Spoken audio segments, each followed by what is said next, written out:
بہت بڑے عالم اور بڑے ولی کامل تھے، کچھ نہیں ہوا ہوگا ان کے ساتھ، ہمارے سے زیادہ خطرے انہوں نے مولے ہیں، ہم سے زیادہ حاسدین ان کے تھے، دشمنی کرنے والے اپنوں میں بھی بہت سارے تھے۔ غوث پاک رضی اللہ تعالیٰ عنہ کا جب خطاب شروع ہوا، کیا ایک خطیب جب مشہور ہونے لگے تو دوسرے مولوی خاموش رہ جائیں گے؟ حسد کی چنگاری بھڑکتی ہے، وہ غوث پاک کے خلاف بھی بھڑکی، اور بغداد میں جب یہ شورا ہونے لگا تو کئی علماء اس وقت کے جو بڑے بڑے پائے کے عالم ہیں، ان کی کتابیں آج بھی موجود ہیں، میں نام تذکرے نہیں کر رہا، لیکن انہوں نے ٹیسٹ لینے کی غرض سے، امتحان لینے کی غرض سے کئی لوگوں کو سوالات بھیجے۔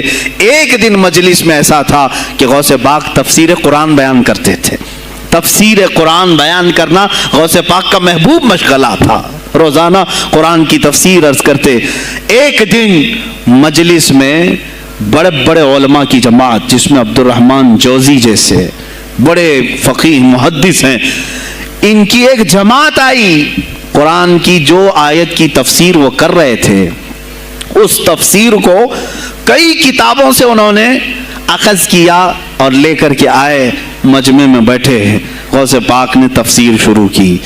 ایک آیت کی کتنی تفسیریں ہو سکتی ہیں، کتنی تفسیریں ہو سکتی ہیں، ایک تفسیر بیان کیا، اس کے بعد کہا اس آیت کی ایک دوسری تفسیر یہ ہے، پھر تھوڑی دیر کے بعد غوث پاک نے فرمایا اس کی ایک تیسری تفسیر یہ ہے، پھر کہا اس کی ایک چوتھی تفسیر یہ ہے، پھر کہا اس کی ایک پانچویں تفسیر یہ ہے، بیان کرتے جا رہے ہیں، یہاں تک کہ 13 تفسیریں ہو گئیں۔ جو بیٹھے ہوئے تھے وہ آشش کرنے لگے۔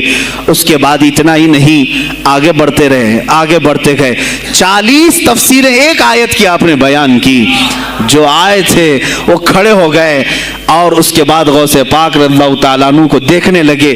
غوث پاک نے ان کو مخاطب کر کے کہا، اے گروہ علماء، اے جماعت علماء، تم 13 تفسیریں یاد کر کے آئے تھے ایک آیت کی، کیا وہ میں نے شروع سے 13 تک صحیح بیان کیا؟ سب اپنے جبے اٹھانے لگے، کہا ہم تو یہ 13 تفسیریں پڑھ کر آئے تھے یہ سوچ کر کے کہ شیخ عبد القادر جیلانی کو 2-3 سے زیادہ تفسیریں نہیں آتی ہوں گی، 13 کے بعد آپ تو 40 تک پہنچے، وہاں تو ہمارا بھی علم نہیں پہنچا۔ جماعت علماء دنگ رہ گئے، اور اس کے بعد توبہ بھی کیا، کہا ہمارے دلوں میں بدگمانی آ گئی تھی، ہم توبہ کرتے ہیں۔ غوث پاک رضی اللہ تعالیٰ عنہ ایک اور مجمع ایسا ہے کہ اس میں 40 کے قریب علماء ہے، سوالات الگ لے کر کے پھنسائیں گے کسی طرح سے ان کو، ڈیفیکلٹ سوالات لے کر کے۔ ایک بات یاد رکھنا، مشکات شریف کی حدیث ہے، جس نے علم اس لیے حاصل کیا کہ کسی عالم کو نیچا دکھا دوں، اسے پھنسا دوں سوال کر کے، حضور فرماتے ہیں قیامت کے دن اسے آگ کی بیڑیاں پہنائی جائیں گی، اس کی زبان کو آگ کی کینچی سے کھینچا جائے گا۔ اس لیے علم حاصل مت کرو، کسی کو نیچا دکھانا، کسی کو بیوقوف بنانا۔ ایک کتاب کہیں سے پڑھ کر کے آئے، مولانا کے پیچھے پڑ گئے، یہ بتاؤ صحیح ہے کہ نہیں ہے؟ پھر اگر اس مولانا صاحب کی دماغ میں اس وقت وہ مسئلہ نہیں تھا، انہوں نے کہا نہیں معلوم، تو آپ کو لگا کہ ہاں میرے سے زیادہ تو ان کو بھی نہیں معلوم، تم نے تو ایک ہی چیز حل کر کے ان کے سامنے پیش کی ہے۔ عزیزان گرامی، اس طرح کی چیزیں ہرگز نہ کریں، یہ بہت بڑا گناہ ہے مغالطے میں ڈالنا۔ غوث پاک رضی اللہ تعالیٰ عنہ ایک جماعت سے خطاب کر رہے ہیں، 40 علماء آئے، الگ سوالات نوٹ کر کے، میں یہ پوچھوں گا، تم یہ پوچھنا، تم یہ پوچھنا۔ غوث پاک رضی اللہ تعالیٰ عنہ نے اپنا خطاب کیا، اور سوالات کے لیے اس دن محفل کا وقت ہی نہیں دیا، کہا آج سوالات کوئی نہیں کرے گا۔ وہ لوگ تو سوالات لے کر کے آئے تھے، سب مجمع میں خطاب کے بعد جس کو جو پوچھنا ہے آپ کہتے ہیں کہ پوچھ لو، اس دن کا کوئی نہیں پوچھے گا، آؤ صرف مصافحہ کر کے جاؤ، آؤ صرف مصافحہ کر کے جاؤ۔ تو یہ جو علماء کی جماعت تھی، ان کو بلایا، ایک آتے ان کو سینے سے سینہ لگاتے اور کہتے تیرا یہ سوال تھا، اس کا یہ جواب ہے۔ دوسرا آتا اس سے کہتے تو یہ گھر سے سوچ کے آیا تھا، تیرا سوال یہ ہے، اس کا جواب یہ ہے۔ اس طرح 40 سے مصافحہ کیا، معانقہ کیا، ان کے سوالات کے پوچھنے سے پہلے جوابات بھی دے دیے، اور اس کے بعد کہا کیا ہے گروہ علماء، تم سوال کرتے اور میں جواب دیتا تو عبد القادر کی کیا اس میں خصوصیت تھی؟ تم سوال بھی نہ کرو، میں جواب دوں، تب پتا چلے گا کہ میں بندہ قادر ہوں۔ میں قادر کا بندہ ہوں. تم نے سوال بھی نہیں کیا اور میں جواب دوں تو تمہیں احساس ہوگا کہ میں قادر کا بندہ ہوں. اللہ رب العزت کا کہ صفاتی نام ہے. عزیزان گرامی وقار، علماء نے تنگ کیا، پریشان کیا، آپ کے مجموعوں کو روکنے کی کوشش کی، لیکن ایسا نہیں ہے کہ غوث پاک نے ہر ایک کو اپنی کرامت سے زیر کر دیا ہو، ان علماء کو پورا سلا دیا ہو. نہیں، فیس کیا ہے، مقابلہ کیا ہے، پریشانیاں اٹھائی ہیں. اور خلفاء کے وقت کے سلاطین کی بھی بہت ساری ایسی سختیاں تھی جس کو آپ نے برداشت کیا.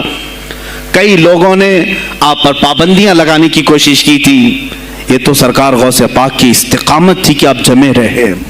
اور سب سے بڑا کام آپ کا کیا تھا معلوم؟ خانقاہ کے گدی نشینوں غور سے سنو، جو غوث پاک کا نام لیتے ہیں، سرکار غوث پاک رضی اللہ تعالیٰ عنہ کی اس صفت کو میں بیان کروں تو یہ بغلیں جھانکیں گے. ابھی غوث پاک نے سب سے بڑا کردار کیا کیا جانتے ہیں آپ؟ لوگ کہتے ہیں خانقاہی ماحول قائم کرنا ہے، اللہ اللہ کرو، تسبیح لو، دلوں کی صفائی کرو، سب صحیح ہے، لیکن غوث پاک نے تقریباً 25 سال صرف جہاد پر بیان کیا ہے. صرف جہاد پر کہا کہ اے گروہ مسلمین، تم پر اللہ نے ذلت مسلط کر دی ہے اس لیے کہ تم نے کوششیں ترک کر دی ہیں. حکومتوں کو صحیح کرنے کے لیے آپ نے باغ ڈور سنبھال لی تھی. غوث پاک جب بیان کرتے ممبر سے تو وقت کا جو تخت تھا وہ بھی ہلنے لگ جاتا تھا. خلیفہ مستنجد باللہ، اس زمانے کا خلیفہ ہے، اور تنگ آ گیا. غوث پاک کے پاس جب وہ بیان کرتے اور ان کی عیاشیاں کھول کھول کر کے ذکر کرتے تو لوگوں میں اب احساس جاگنے لگا، کوئی تو اللہ والا آیا ہے جو نظام خداوندی قائم کرنے کی بات کر رہا ہے، نظام مصطفیٰ قائم کرنے کی بات کر رہا ہے. بغداد کی یہ حالات جب ہونے لگے میرے عزیزو، سلطان الاولیاء غوث پاک کی ہی شہ پر جانتے ہیں صلاح الدین ایوبی جیسا ایک مرد مجاہد پیدا ہوا ہے. یہ آپ کی تحریک تھی، غوث پاک کی تحریک تھی کہ جب بازنطینی عیسائیوں سے آپ نے اپنی پوری امت کو آگاہ کیا کہ تم سو رہے ہو، تم اپنی عیاشیوں میں ہو، تم اپنے نشے میں ہو، تمہارا دشمن تاک میں لگا ہے، گھات لگا کر کے بیٹھا ہے. اور ہوا بھی یہی کہ غوث پاک کے وصال کے صرف 10 سال بعد صلیبیوں نے حملہ شروع کر دیا بغداد پر، مصر پر، ترکی پر، ہر جگہ.